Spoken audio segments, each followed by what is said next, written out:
Let's find the equations of the tangent and normal lines to the hyperbola x squared minus y squared equals 7 at the point 4 comma negative 3.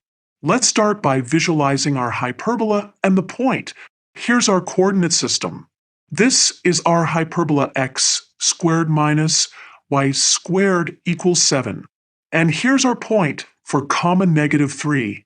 To find the slope of the tangent line, we need to use implicit differentiation.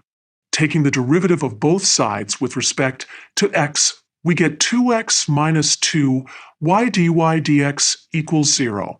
Solving for dy dx, we get dy dx equals x over y. At the point 4 comma negative 3, we can substitute these values to find the slope. The slope equals 4 over negative 3, which simplifies to negative 4/3.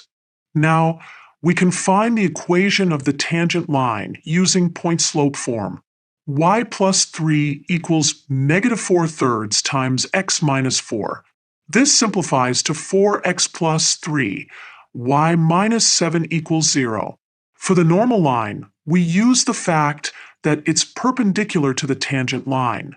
The slope of the normal line will be 3/4, the negative reciprocal of negative 4/3. Using point-slope form again, we get y plus 3 equals 3/4 times x minus 4. This simplifies to 3x minus 4, y minus 24 equals 0. Let's summarize our results. The tangent line has equation 4x plus 3, y minus 7 equals 0. And the normal line has equation 3x minus 4, y minus 24 equals 0. Notice how they intersect at our point and are perpendicular to each other.